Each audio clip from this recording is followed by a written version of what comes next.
Hello friend, welcome to my channel. आशा करते हैं आप अच्छे होंगे और अच्छे से आपका प्रिपरेशन चल रहा होगा। जैसा कि कल मैंने पे स्लिप का वीडियो अपलोड किया था अपने चैनल पे, तो बहुत सारे लोगों का कमेंट आया था कि अब इसका जॉब प्रोफाइल के बारे में एक वीडियो बनाया जाए।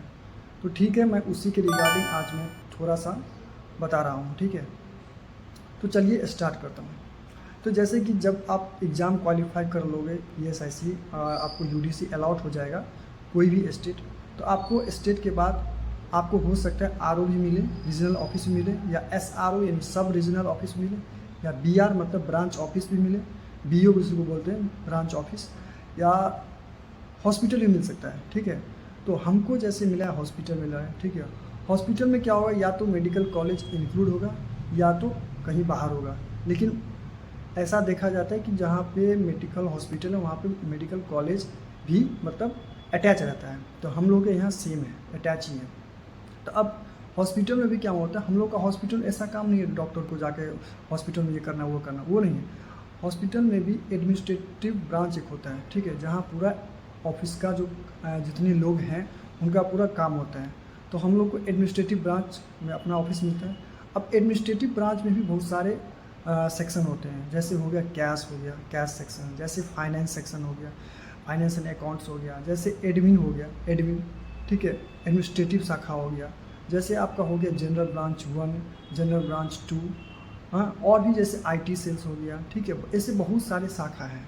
ठीक है, लेकिन मोस्टली जो लड़के UDC as a UDC appoint होते हैं उनको इन्हीं जो मैं अभी 4-5 शाखा का नाम लिया है, 4-5 ब्रांच का जो नाम लिया है, उन्हीं में से कहीं उनको अपॉइंट कर देते हैं। ठीक है, जैसे मैं अपना बता रहा हूँ तो मैं अभी एडमिन ब्रांच में हूँ। ठीक है, तो मुझे जो हमें भी कुछ काम मिला है, सबको काम ऑथराइज होता है। तो हमारे सेक्शन में भी मतलब एडमिन ब्रांच में कम से कम 7 या 8 एम्प्लॉय हैं। ठीक है, जो बहुत मतलब उनका जो एक्सपीरियंस है, बहुत एक्सपीरियंस हो चुका है, और हम जो कि न्यू ज्वाइनिंग है। ठीक है, तो हमें जो का वर्क अलॉट किया गया वो प्रॉपर्टी का वर्क अलॉट किया गया है। अब सब पूछेंगे प्रॉपर्टी में क्या करना पड़ता है। तो प्रॉपर्टी में ऐसा कुछ नहीं है। जैसे जैसे जो भी गवर्नमेंट एम्प्लॉय होते हैं, आप कुछ भी परचेज करोगे मतलब लैंड वगैरह, ठीक है, या कोई आप व्हीकल ले रहे हो, या टू व्हीलर रहे हो या 4 व्हीलर ले रहे हो, कुछ भी ले रहे हो, तो आपको सबसे पहले गवर्नमेंट को इंटीमेट करना है। ठीक है, इंटीमेट करोगे तभी आप परचेज कर सकते हो। ठीक है, जो रूल है उसके अकॉर्डिंग। तो हमको ये काम दिया है, और भी मेरे एडमिन ब्रांच इससे रिलेटेड और भी बहुत काम है। एडमिन में क्या होता है, सारा काम एडमिन से ही होता है। मतलब आप ज्वाइनिंग से लेकर रिटायरमेंट तक का जो मेन काम है सारा एडमिन से ही होगा।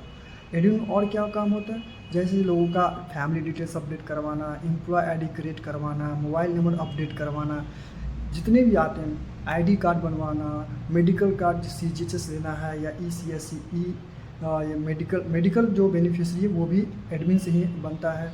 उसके बाद हो गया आपका अटेंडेंस सिस्टम, बायोमेट्रिक वगैरह सब हो गया। IT के लेकर हो गया, IT का भी कुछ काम एडमिन देखता है। ठीक है, और उसके बाद आपका LTC हो गया, LEC हो गया, सारा सर्विस बुक हो गया। ठीक है, सर्विस बुक क्या, तो आप जो भी आप जैसे ही आपका ज्वाइन हो जाएगा आपको एक सर्विस बुक क्रिएट कर दिया जाएगा। ठीक है, आपका सारा जॉब का जो डाटा है आपके सर्विस बुक पे एंट्री होगा। ठीक है, ठीक है, तो वो सर्विस बुक इम्पॉर्टेंट होता है। तो वो सारा सर्विस बुक का काम सारा एडमिन से ही होता है। ठीक है, और हर सेक्शन में जैसे मुझे एडमिनिस्ट्रेटिव ब्रांच मिला है, तो उस एडमिन ब्रांच मिला है, तो हर सेक्शन में एक OS होता है, ऑफिस सुपरिटेंडेंट होते हैं, जो SSO के थ्रू मतलब होते हैं। ठीक है, सोशल सिक्योरिटी ऑफिसर के थ्रू। तो हर सेक्शन में एक असिस्टेंट और एक OS होते हैं। ठीक है, कहीं कहीं 2 भी होते हैं, कहीं नहीं, मोस्टली एक OS और एक असिस्टेंट होते हैं, कहीं कहीं 2 असिस्टेंट भी होते हैं। ठीक है, तो ये हो गया उनका।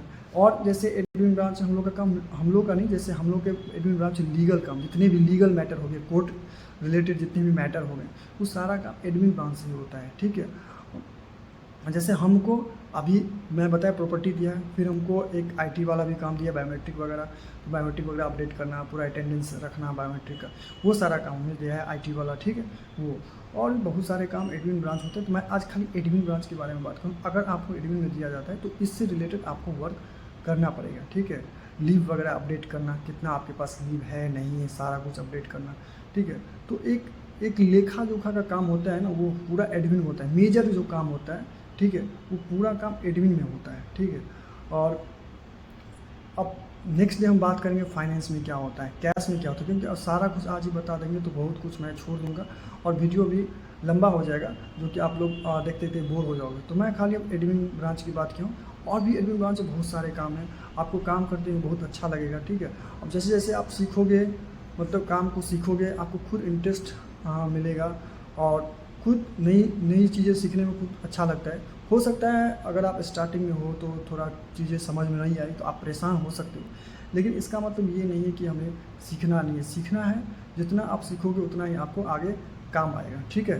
तो मैं वीडियो लंबा हो गया तो मैं इतना ही बताया हूँ, और मैं फिर नेक्स्ट वीडियो में इससे रिलेटेड और बताता रहूँगा, ठीक है। अब नेक्स्ट में बात करूँगा जैसे जनरल ब्रांच के बारे में बात करूँ, उसमें क्या होता है, ठीक है। तो अभी मैं एडमिन के बारे में बताया, और भी एडमिन के बारे में बहुत सारा काम है, ठीक है। ये तो मैं बहुत कम बताया क्योंकि वीडियो लंबा हो रहा है इसलिए, ठीक है।